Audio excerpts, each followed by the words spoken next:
kicking us off will be Wendy Curtis Butler, who's the Chief Innovation Officer at Orrick. She is considered one of the top legal entrepreneurs by many people, including the Financial Times. So she's one of the most innovative lawyers in the country, and she will be running this session. So Wendy, thank you so much for doing this, and over to you. Thank you. I'm so delighted to be here. But my perspective on this panel changed very dramatically in the last week. And so I haven't told my panelists this yet, but I'd like to start with a moment of reflection and gratitude. I was so struck by the attack on Sam Altman's house, and it was a disturbing reminder that the average American has such a negative opinion of AI. In contrast, again and again I see when firms and clients of ours purchase your technology, one of the leading measures of ROI is employee satisfaction. And in our profession, we've now hit a moment where more lawyers than not are using this technology. And I'd like to express gratitude to the panelists and also Pablo, where Pablo is. I firmly believe that our profession is experiencing AI differently because you've prioritized best-in-class functionality, but you've also focused on security, governance, thought leadership, and training. And I think you've brought our profession along, and I just want to say thank you. So I'd like to start there.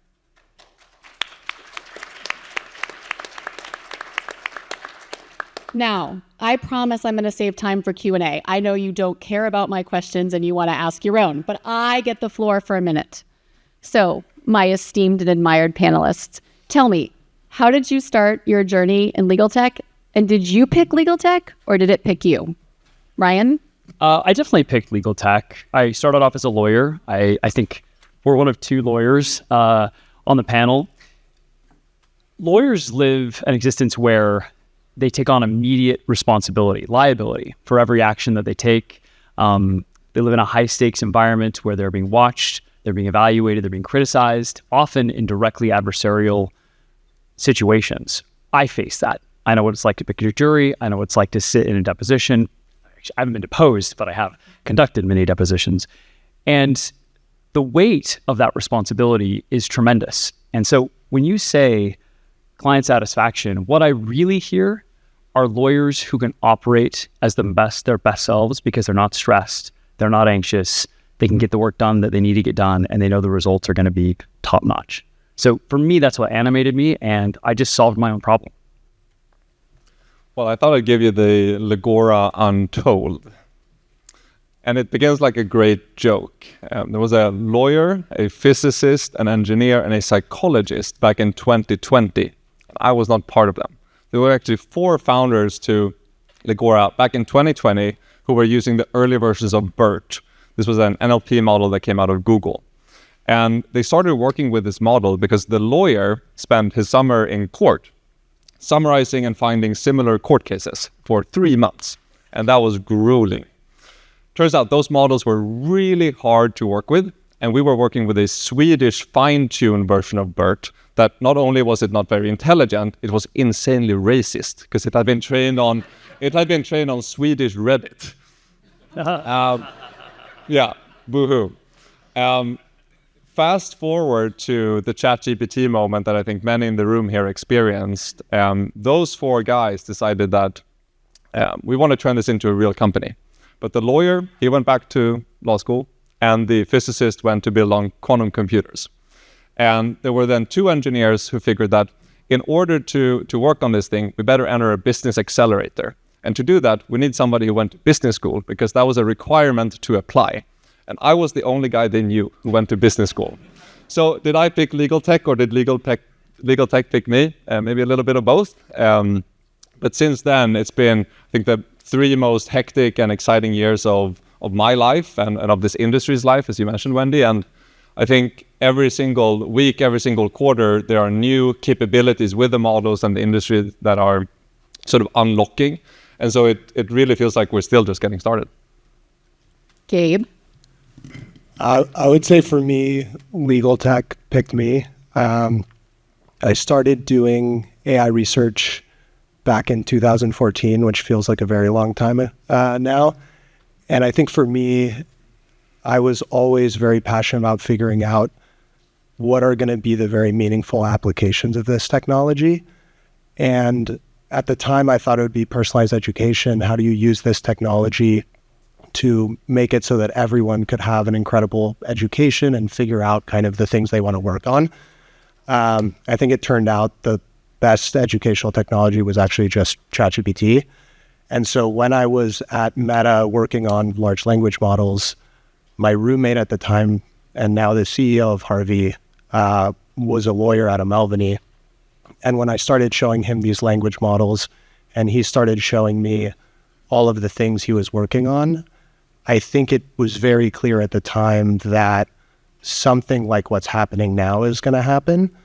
But I think the big opportunity we saw with Harvey was I think lawyers, the legal system combined with this technology are going to play a huge part in making sure this transition to AGI or whatever this ends up being goes safely and goes well for society. And so I think playing a small part in that and helping build technology that is going to help society with this, I think that was something kind of really early on that drew me to the legal field.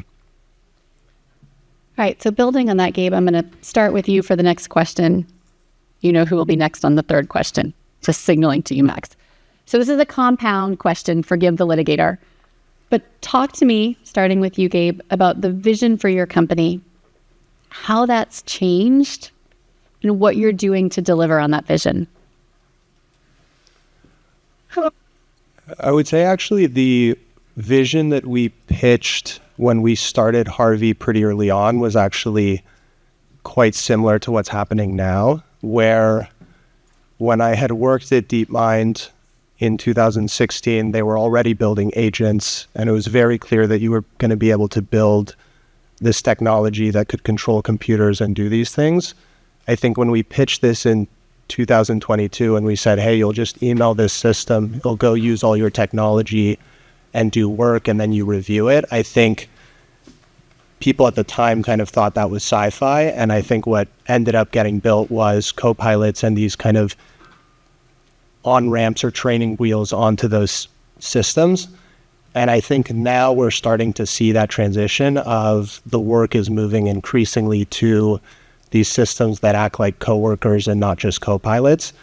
And I would say the big part of the vision that's changing now is this shift from tools for individual lawyers to platforms for an entire law firm or platforms for an entire in-house department. And so I would say kind of the shift or what we're focusing on now is not just how do you make an individual lawyer more productive, but how do you make an entire law firm more productive? How do you make an entire in-house team and the enterprise that it represents more productive? So I would say that's a big shift.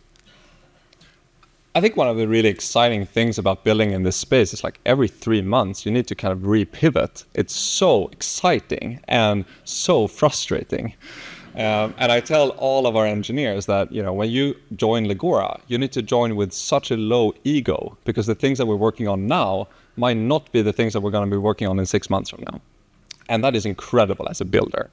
When we started, we set out to solve a very specific problem. We were like, we're going to make it really easy to find Swedish court cases. Turns out that was a really shitty problem to start with. And so the vision, I think, is ever expanding as we get to interact more and more with this technology. There's no North Star where I think, we see that how agentic software will interact with humans. Like this is ever evolving in every industry at the same time. I think what's exciting in law is that we can also look to what's happening in engineering. And I'll give you a very concrete example. When we get a bug report filed at Legora, maybe something is a bit wrong. That bug report gets put in Slack.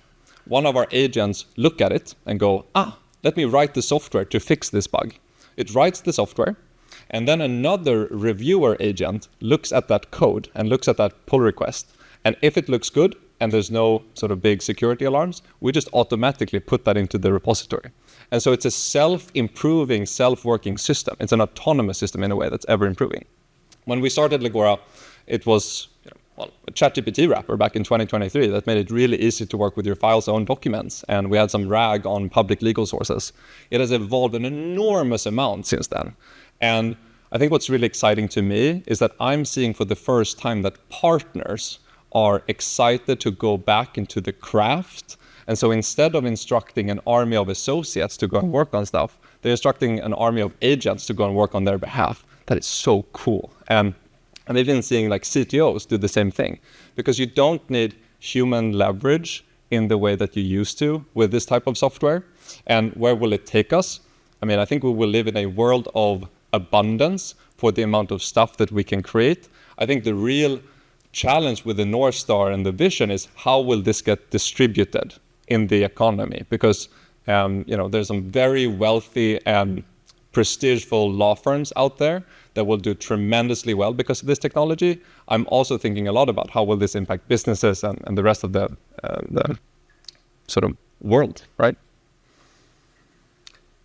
For us, we take a little different view. I hear about kind of technology applied to perceived problems in law, but for us, lawyers are the prime movers of history. So we look at Obergefell, or we look at the Civil Rights Movement, or we look at the American Revolution, and every single one of those moments ended with a change in the law or something that the law did that crafts our society today. I don't think it's an accident that the world's greatest economy has the world's greatest legal system. I think those two things go hand in hand. I think that we are building, us in this room, the infrastructure for capitalism, and how that gets distributed is really important. We take a lawyer-centric view. We take a human-centric view of this technology. We don't think, how can we apply it to markets broadly? We think, how can we apply it to lawyers, because they are the prime movers. They are the prime agents. We actually think their intent and what they do with their legal skills are more likely to have an impact than any particular technology. So AI is the most important technology in all of our lifetimes, almost certainly. But it is still a technology that should be applied by incredible lawyers who have a job to do, whether they're representing somebody or have a cause. So for us, that's sort of how we look at it. And Ryan, I want to ask you a follow-up question. This morning, David Engstrom opened the session, and he talked about how deeply uneasy the next generation of lawyers are. And he had a great comment, and he said they're asking, when they graduate from Stanford, are they going to join a platform, a product team, or a firm? I'm going to go down this direction, starting with Ryan. How would you answer that to the students in the room? Gosh, and you can only pick the three. Yeah, okay. So a platform, a company, or a firm? No, a platform, a product team, or a firm. I can only pick one of the three? My rules, my panel. All right. No, you can pick one of the three and then give your honest I would own encourage lawyers to be in law firms. I think that's a great place for lawyers to be. Law firms are the place where businesses and organizations go and governments go, and humans, sometimes indigent humans, people whose rights have been oppressed, go to solve their problems. And so I would hope that the lawyers who are in this room, of which there are many, start with the problem that their client is having, and then find the right way to solve that problem in many ways. And often it will be the case that AI will transformationally impact the way that case gets solved, but the case is solved by the lawyer.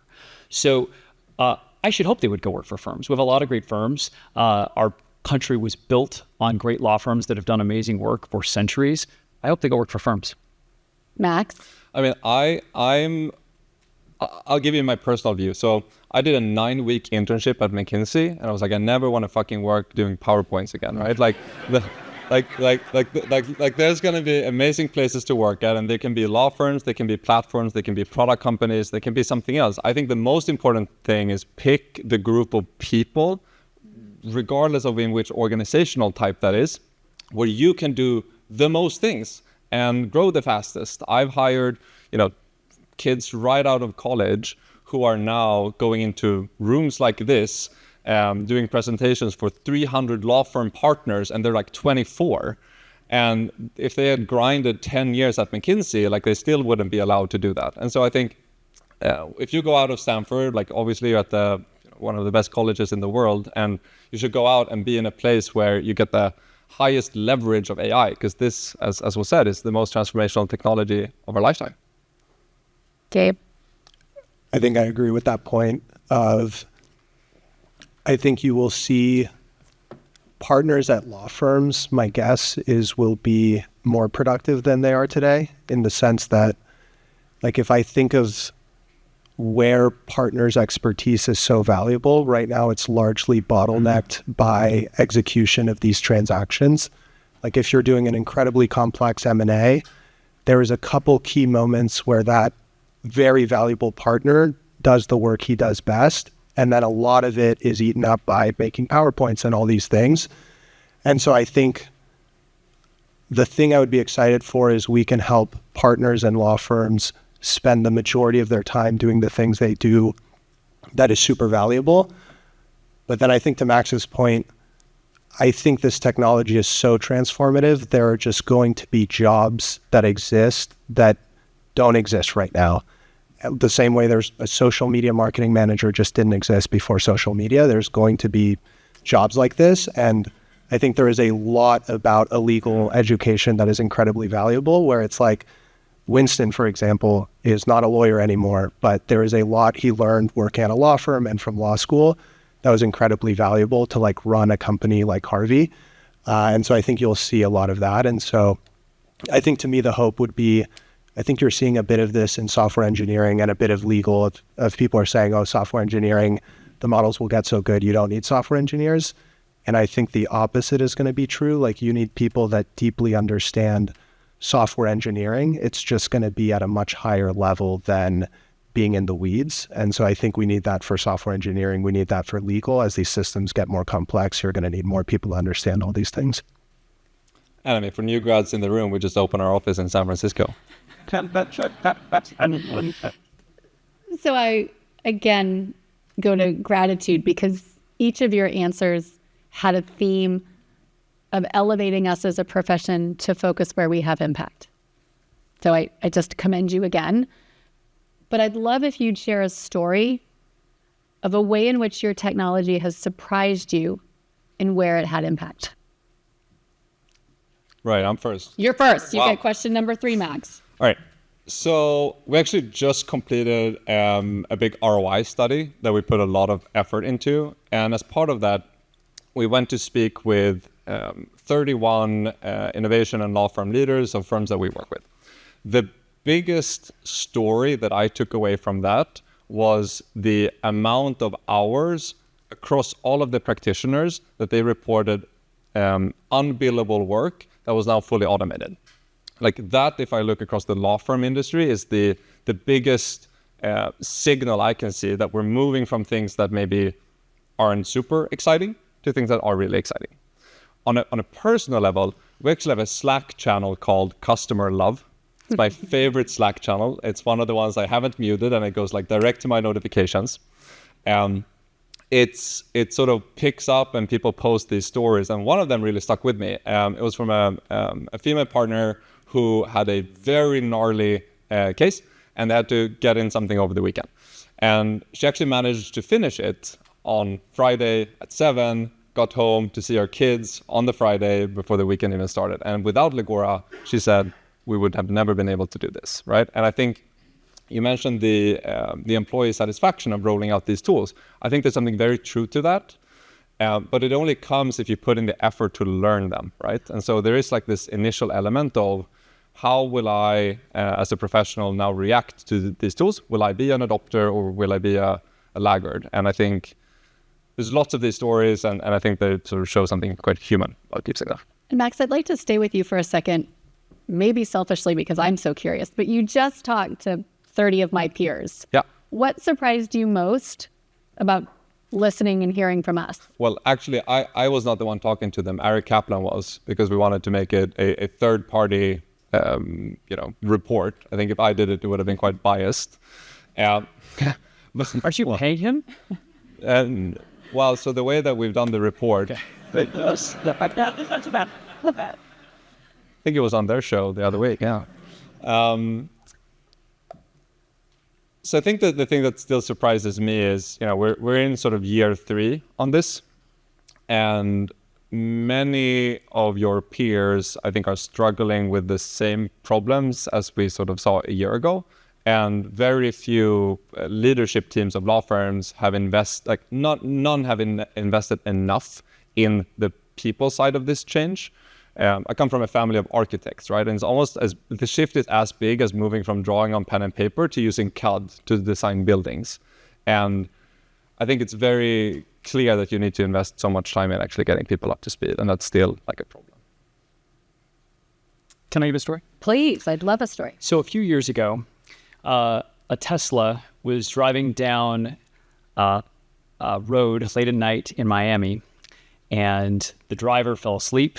Autopilot was on, and for whatever reason, and I think Tesla is an awesome company, and I think Elon Musk is an incredible entrepreneur, but for whatever reason, the autopilot did not engage appropriately, hit a car, bounced off that car, hit a tree, and then hit an 11-year-old child and killed him. For the first time, one of our customers took Tesla to court. This just happened about 6 months ago. You can read about it. And he used our technology. And he used our technology to analyze the depositions of every person at Tesla. Not every person, every person who worked on autopilot. And he asked the same question of every single one of those main people, including Andrej Karpathy, who, everything I know about that guy is just unbelievable, incredible human being. But he asked every single scientist who worked on autopilot at Tesla, about 10 of them, who's in charge of safety? And they all said, well, that's somebody else. And then he would go interview that person and depose that person, and that person would say, that's somebody else. The problem was this lawyer didn't know, Brett Schreiber's his name, he didn't know that in his depositions, there was this gold, that no one at Tesla actually was taking responsibility for safety. But he found it with our software. Won the case, $243 million was just upheld. Pretty cool. So that's one example for us. And a follow-up question for you, Ryan. Who at Filevine is responsible for safe and responsible use? And I know it seems funny, but I don't mean it to be funny. I am, for sure. There is nobody who loses more sleep over this topic than me. There is nobody who has actually lost more sleep. Fortunately, we've never had a breach. But I will tell you, it is scary. We have a team, I think, of, 15 to 20-ish people today. We are, I believe, the only one on the panel that is FedRAMP compliant. So you can find us in the FedRAMP marketplace today. That is a years-long effort. As you probably know, it is a major accomplishment for any company to reach FedRAMP security status, but we are SOC 1 Type 2, Type 3. We have every acronym you can imagine because we do take it seriously. And you're still awake at night? It's hard to sleep when you're running a company of this importance. But yeah, you're right. Yeah. I'm still awake. So Gabe, use case or impact that surprised you? I think one recent one that I think is really interesting to start seeing is general counsels and their law firms collaborating on the platform.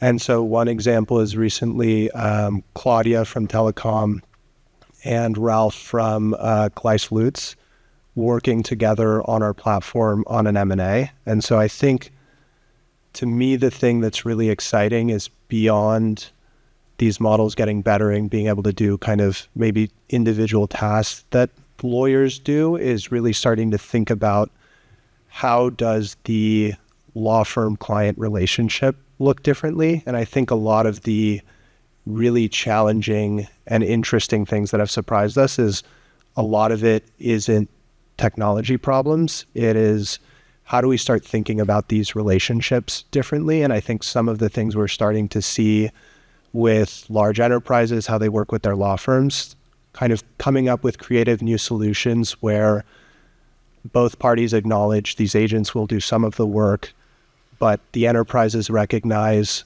all of their legal talent comes from these law firms. So these law firms are an important part of the ecosystem to do training, and that is something that they want to help subsidize. I think those conversations to me have been like a very interesting thing that has emerged around some of these use cases? So I've heard different calls to action. Ryan, you've told us that we can use your technology to surface insights that we may not have otherwise seen. Max, you've advised the law firms that we need to invest in people as much as we're investing in technology. And Gabe, you've said we need to really reimagine what the attorney-client relationship looks like in the service that we're delivering. That's not enough. I want more calls to action. So as we sit here and learn from you, how else do we as a profession need to be thinking about the way we should use your technology to elevate and better coexist with your technology and the opportunity in front of us? Who wants to go first? Go ahead. No.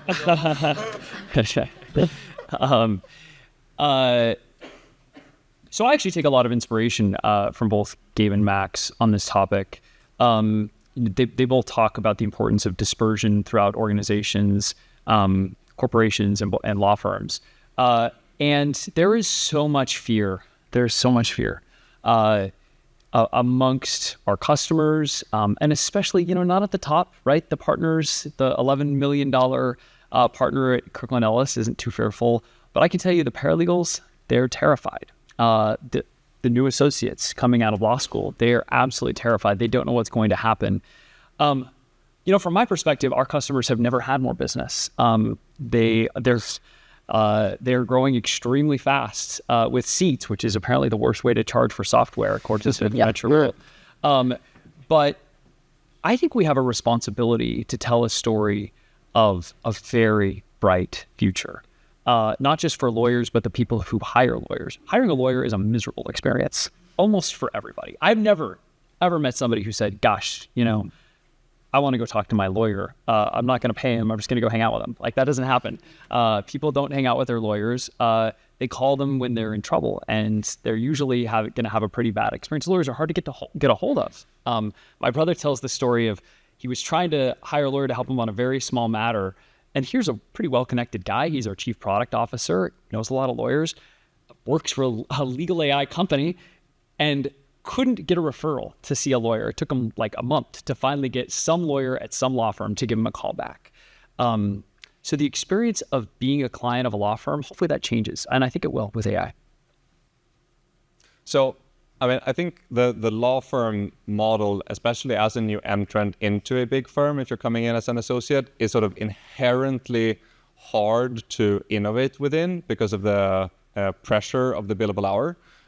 I've just rolled this out across our company. We're about 500 people, and everyone has to take at least one day a month to reinvent their own way of working using our own technology, Claude, using like the latest and greatest AI tools that we have accessible. And I think within the firms, it's easy to sort of cross off a training, right? Like, oh, I went to this training. I got a Swedish cinnamon bun by the Legora team.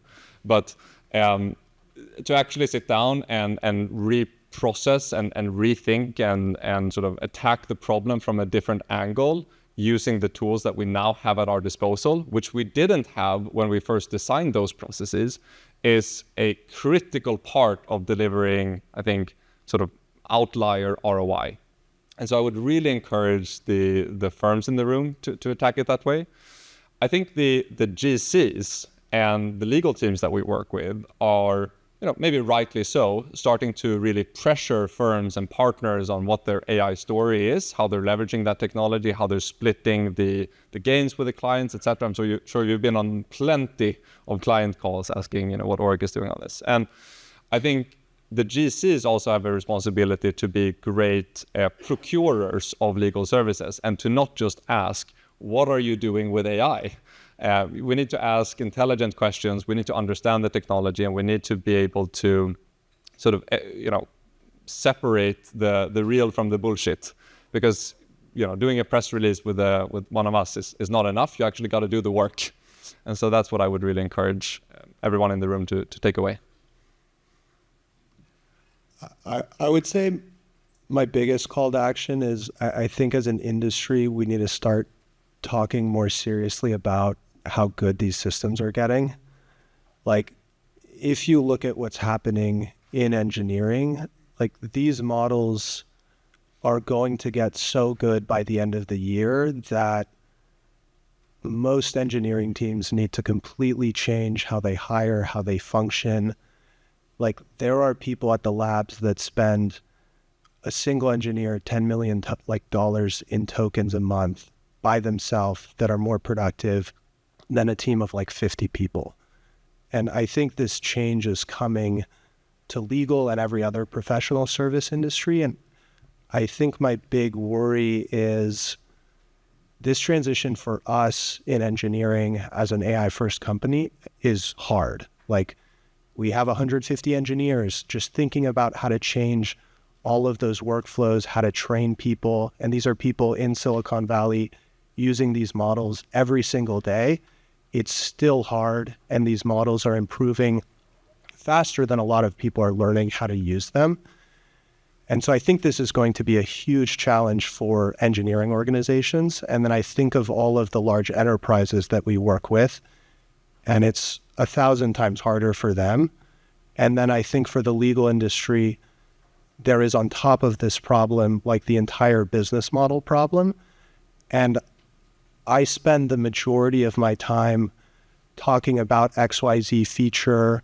Have you guys done this? And I just don't think anyone is talking about like the really big implications that are coming. And like we need to get to the point where lawyers are spending more time thinking about how do we regulate, govern this technology more than, how do we change our business model XYZ? And I just think as an entire industry, we're so far off from the level of conversation that we need to be having about this stuff. And I think most people are still hugely underappreciating like how good these systems are getting. And I think most people even now, like until over kind of winter break, I took time and just wrote code a bunch and used the engine, like the coding models. I hadn't appreciated how just good they had gotten. And I'm someone at an AI company using these models all the time. And so I would say my biggest call to action is that. And it's not, no individual company is going to solve this. No individual law firm is going to solve this. No in-house team is going to solve this. Like this, we need to figure out as an entire industry. And Gabe, you just articulated that we as an industry don't fully appreciate what's coming. And Max, I know you don't pick anything by accident, and you gave an increment that every month we have to reimagine what our job is. So how do we lead? How do we lead with this much change, this much pressure? Well, I think most people running these types of organizations are inherently competitive, right? Like I've not met a lot of law firm or GC leaders who are not competitive and who don't want to be the best. And like turns out the world is going to move a lot faster now than when it did before. And for the right people in this leadership position, it's really exciting. It's software pre-LLMs started to get pretty boring. Like I remember talking to a bunch of VCs who, like crypto didn't really work out the way people thought, and mobile had been quite a while ago, and there wasn't like a new technology to like sink your teeth into. And then just LLMs like dropped from the sky, and we're all here talking about it. And that's insanely exciting. And I think as a leader, the only way to do it is lead by example. Actually understand what the tools do. I think, as Gabe said, playing around with the latest coding tools over Christmas when everybody got access to Opus 4.5 and Opus 4.6 was a tremendous intelligence increase. And it actually really crossed the chasm where working with the models was more effective than not working with the models. Because before, you had to give them a lot of like bad or like make no mistakes, and you had to like be overly prescripted in exactly what you wanted. Now, if you provide the models with the right context and the right harness and the right environment, and you just say, please fix, they get it. Like they understand what you want to do to a very large degree. And so I think to get an appreciation for that and to be able to lead our organizations effectively, just got to lean in, right? I mean, I'd say fearlessly would be the touchstone for me. I think, I probably differ from Gabe, but look, I wasn't at DeepMind, so maybe I'm not qualified to answer this question, but we have, I don't know, 80 ML engineers, a couple hundred normal, just software engineers. And every single one of them is expected to use Claude basically all the time. And their MRs have increased dramatically. They are, I think, 10x more productive, but they're producing 10x more code, which produces 10x more bugs, which produces 10x more things to get through quality. And the reach of the product has gotten so big so quickly, which is really exciting, by the way. We can touch and be a part of so many more lives and situations for our customers than I ever thought possible. It's really remarkable. But given that enormous breadth, there's also way more to manage. So I just don't know. Look, if the models are really so good that we are just kind of in a suicide pact to drive off a cliff as a society and everything is like horrible, that's like we should like stop all this right now. I just don't buy that. That has not been my experience.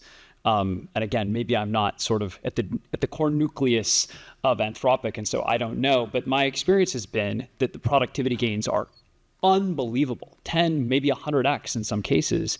But it gives you broad surface area that has to be managed, and there's actually quite a bit to do. Our teams are busier than ever. So I don't think work is going away. I do think the call to action to learn is extremely good. And change is super scary. So for me, I think projecting fearlessness to my team, to my kids, to my community around what the world's going to look like in AI, that's how I think about it. I think as Brian said, you also need to relearn because, you tried something 3 months ago and it like blatantly failed. Try it again because like the chances are it's actually going to work. And, I think we all think about that a lot when we build products here, that if you build sandcastles, like the model, wave is just going to crash on over you. So you need to build boats and like lean in. So we're going to open up the mics in a second. So I imagine I'm inviting everyone to get in line. But final question before we do that. What trends are you seeing in other industries that you think are most instructive for us? Wasn't there this graph just recently talking about like how much money gets invested in coding, and then it's like legal and customer support and a bunch of other industries? I think coding was by far the biggest, and then legal was actually number 2, right? But for the first time ever, like our industry is number 2. Like let's fucking go.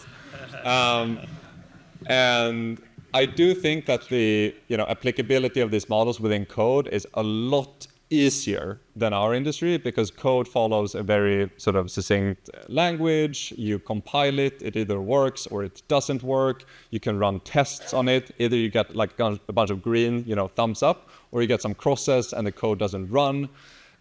You don't know if you're wrong in our case until you get sued. And that's a really long feedback loop.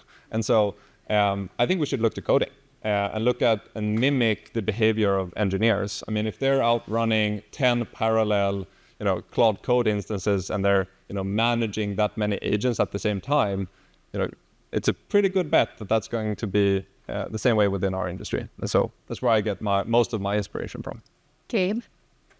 Yeah, I would say to me, the problem we've been thinking a lot about, kind of dovetailing off what we're seeing in engineering, is increasingly looking at how startups are starting to work.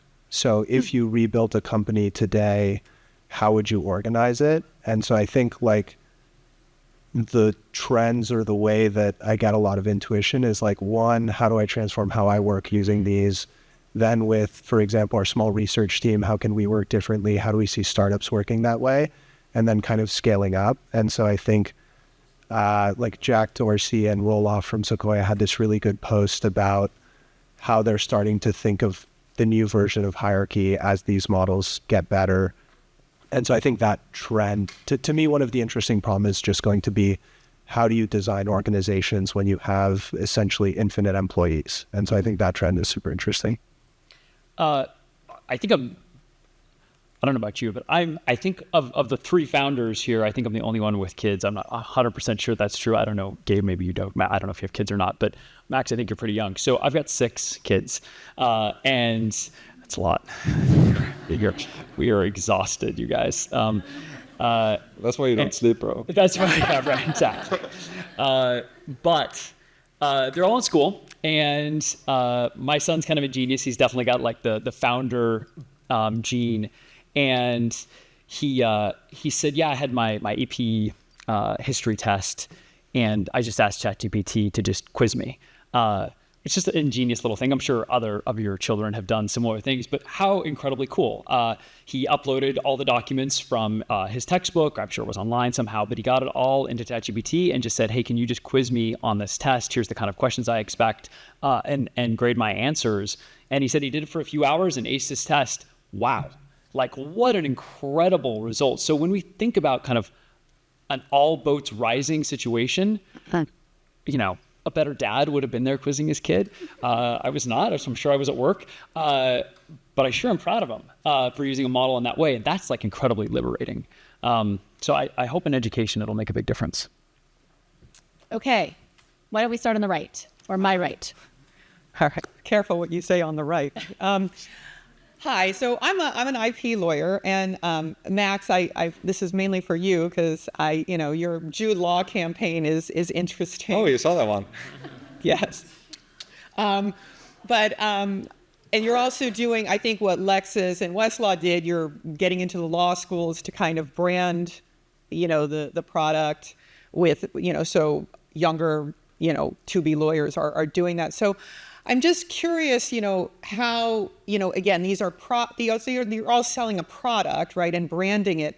Is there, what's the thinking behind that? And is there a point where, how you brand this, how you stay within the lines of it's legal, right? So it's not, like gum or candy or a doll or something. How does that, how do you, how does that evolve over time, and how you brand what you're doing so people have a level of trust with what you're doing from an IP standpoint? So I think a really good B2B campaign for like legal software used to not be super sexy. A really good B2B campaign feels B2C because it's something people talk about. What was the motivation behind doing a big billboard of Jude Law laying on a bench and saying, are you ready to fall in love with law again? It was to, it was a good pun, I agree. It was to get awareness, right? Right. With the law schools, we're actually not just giving out licenses. We've actually hired the ex-dean of King's College Law School, and we are working with the professors on building out the curriculum so that these tools are not front and center, but embedded into the education. Because what I think none of us want is, law school grads to come out and have no idea about these things, and then they enter the working environment and it's like, bam, you're supposed to, work with AI day one, and you have no idea how it works. Every single computer science student is leveraging these tools to code and build out things throughout their education, and law school students need the same. So that's why we've invested in the law school program and with our partner universities, which I think Stanford is one. So shout out. Touch. I'm Peter. I think legal software is super sexy. You're right. I'm a CodeX fellow and the CEO of a company called Legal.io. We mainly work with in-house legal departments, and for 10 years we've had this discussion about alternative fee arrangements, and everyone loves talking about it. No one does anything about it. And there's been this tremendous behavior change in the last kind of 2 years, where this is now a top priority for the GC and the legal department. I'm wondering if you guys are starting to see early signals of the new pricing models that we might see emerge in this new world. Thank you. I mean, absolutely. Some of the big enterprises that we work with have moved from saying, here's the matter, you go off and do your billable hours, to here's $10 million, and we want you to fit all of this work within that $10 million budget. And let's say they have 20 panel firms, so that they have a budget of $200 million in total. This is a big tech company I'm thinking of.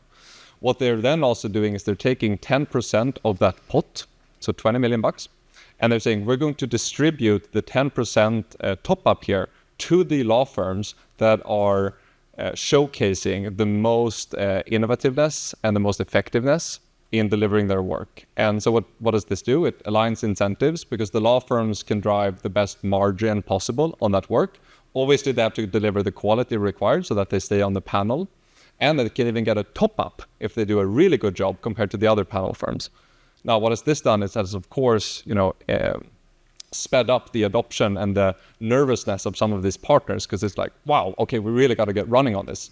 So at the end of the day, who controls the behavior here? It's the clients, right? It's the enterprises. And I'm really excited that we're starting to see this pattern. And I think as they start to adopt these tools internally as well, they're figuring out what are the things that we're going to do in-house versus what are the things we're going to go to external counsel for versus what are the things that we're going to do together, right? It's all about aligned incentives. The incentives make a lot of sense in some areas of law. They make less sense in others. But we totally see it, for sure. We work with 7 of the top 12 property and casualty insurers in the country. And many of them now pay their lawyers a flat rate on a kind of like a per case basis, which aligns incentives. I think that's really interesting. So yeah, we totally see it. There's no doubt that's a trend. I think it's going to happen. It's exciting. I would say one thing that we're seeing where I'm somewhat skeptical that everything goes to fixed fee is, I think in theory it sounds super nice that you say, hey, for XYZ matter, I will charge you $10 million. I think what ends up happening in practice is the whole reason you do billable hours is you can't anticipate all of the work that needs to be done beforehand. And then there is so much infrastructure that has been built for the billable hour that lets a huge law firm with 100 panel or a huge enterprise with like 100 or 1,000 law firms operate over 10,000 client matters at scale.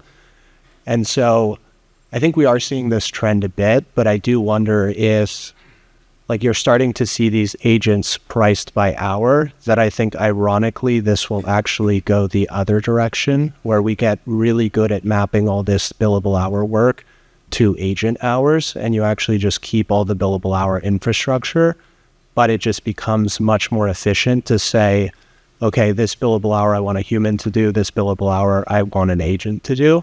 So I think to me it's not super clear that we just go fully fixed fee, but I think it'll be interesting to see what happens.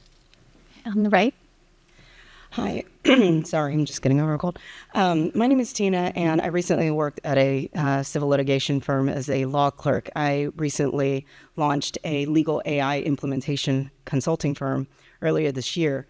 I'm not getting a lot of traction, and I can definitely I agree with the sentiment that Gabe was saying, that I think that it's very underrated about the change and the transformation that's going to happen in the legal industry. And it's very hard to change the narrative so quickly as the technology is advancing.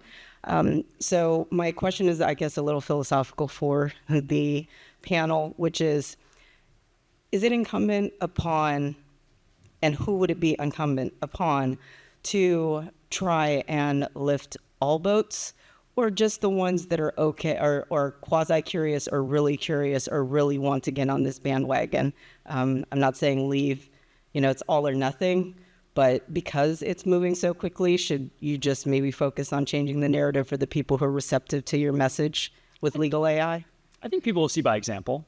I think there's nothing like, and I'm sure the other panelists have seen this, there's nothing like a partner at a law firm seeing an associate, it's usually like that, do something with AI that just looks extraordinary. And then they think, oh my word, like maybe I should be using this. So I think they lead by example. So I would have no problem going after your champions. And if you're not having a lot of success, no, you find champions.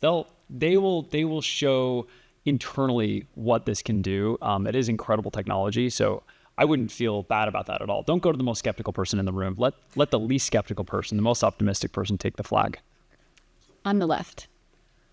Hello, thank you for the interesting panel. My name is Paul, and I'm also affiliated with CodeX. And my question is, as you are probably aware of your impressive valuations, what are your plans to grow into that valuation? Because I guess at some point in time, all the law firms will have one or the other legal AI workspace. So are you planning on expanding within those customers? Are you planning to sell to new personas? Are you maybe even considering becoming an AI native law firms, so not selling to lawyers anymore, but to the clients directly? And also, how do you plan to defend your market share against the model providers? That's a big question. It's a long question. Yeah, and we have 7 minutes left. I'm eager to hear them answer that, honestly. All right, I'll start. So look, how much money gets spent on legal software every year? About 40 billion. How much money gets spent on legal services? About $1 trillion. We just recently shared our revenue numbers with 100 million ARR in Q1. The way to think about it is that I think a lot of the software spend will start getting leveraged by agents, and the growth potential within law firms is massive. Now, at the same time, these in-house clients, we're actually getting more traction within enterprises, where we're seeing more and more traction within enterprises because they're thinking, well, we have all these lawyers internally, now we want to AI kill them as much as possible, right? So we start to work there too. As these systems take on more and more complex tasks, they will become more and more valuable, right? Like they will be doing more and more complex work. And if you look at what's happening in coding, for instance, you start to run these consumption-based pricing models where, as Gabe said, like the best engineers, they will be consuming a lot of tokens and they will like produce a lot of work. So does these valuations make sense in the market that we are in? Absolutely, especially given how fast we're growing, right? And sort of the best pieces of the value are kind of getting in on it, right? I think the second question around, how do we defend against the model providers? It's an interesting, thing because we work very closely with the model providers, both with OpenAI, Anthropic, Google, etc. And I think the general models, my view of them is they're kind of like the electricity, or like they're the engine of our Formula One car. And we get to build the chassis and we get to build the car. And then people like Ilona, she's going to be the Lewis Hamilton of the car and drive it. And there are lots of vertical specific problems within many verticals that need to be solved in order to apply these models to full effect and these agents to full effect. And so when you look at the harness and you look at all of the other software around the model capabilities that have to be built, then companies like Legora make a ton of sense. But still, like Anthropic releasing the legal skills. But I have to do my moderator job because we have a long line of folks with questions and we have only 5 minutes left. Ryan, did you want to add something? I can go very quickly. We have a pre-2023 ChatGPT company. I'm the only one up here who has literally refounded the company. And I'll tell you, our customers today, we just sold a customer who was paying us $400,000 for our case management system. And that same customer is paying very happily, $4.5 million for the AI tooling that now is fully embedded within that operating system. And we don't even have all of their workflows. So I do think the market is absolutely gigantic.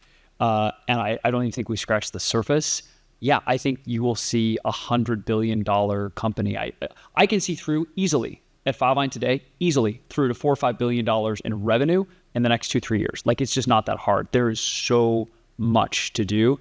And just as AI increases our surface area, it increases the surface area for what law firms can do, so they get bigger. So there's a lot. I'm not worried about that at all. Thanks. Okay. To the right. Gabe, you mentioned that it's incumbent on everybody to communicate how good these models are now and that people aren't aware of that. Can you just expand on that in terms of like who that audience is, what that message you're envisioning would be? Yeah, to me, the big challenge in doing this for legal is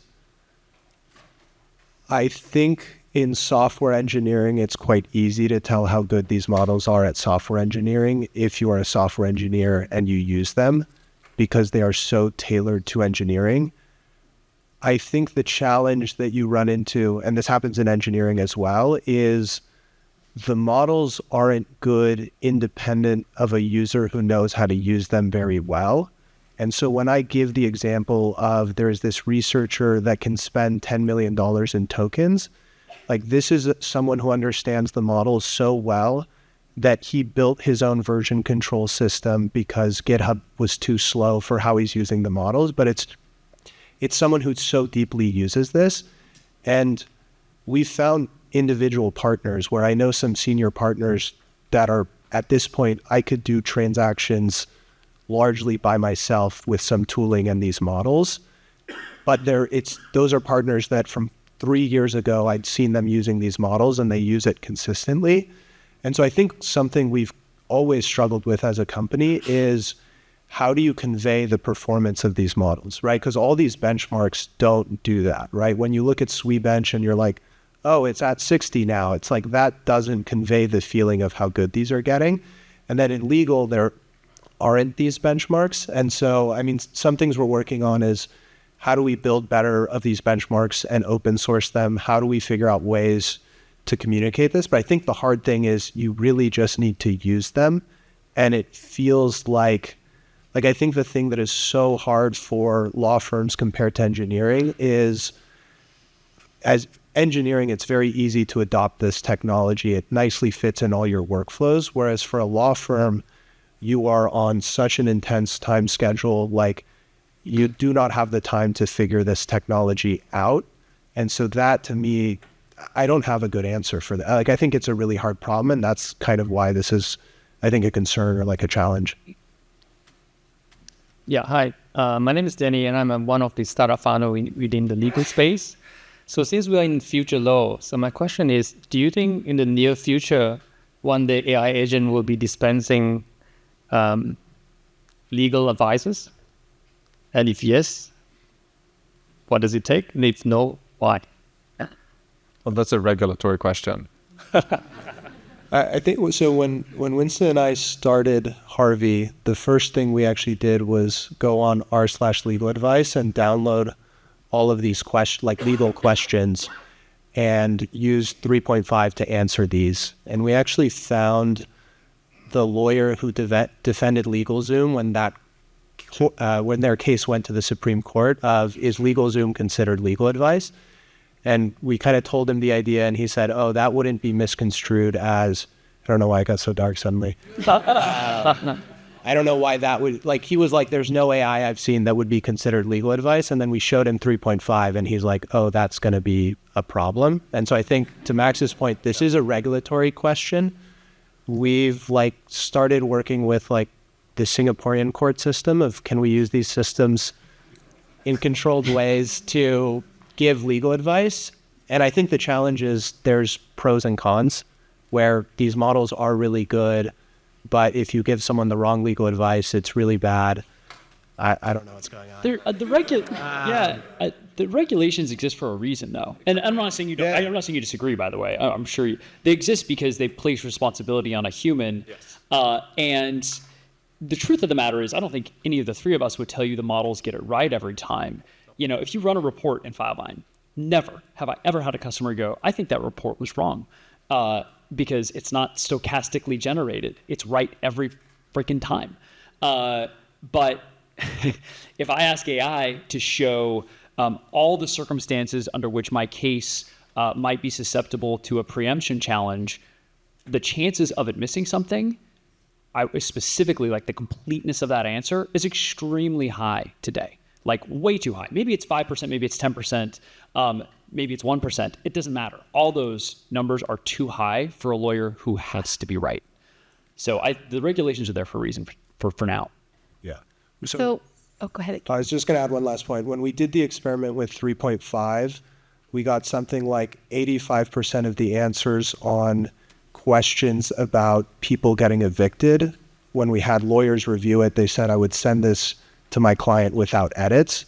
And so I completely agree the regulations are there for a reason, but most people can't afford legal services. And so I think earlier when I was making the point of there are bigger conversations we need to be having, it's this is exactly the stuff we need to be figuring out, because this technology is good enough to give people legal advice for a lot of things that right now they can't afford. And so I think these are the important questions we need to figure out. But I also strongly agree it's not let everyone get legal advice from any system, because they do make mistakes and you do need someone to be accountable. So I agree.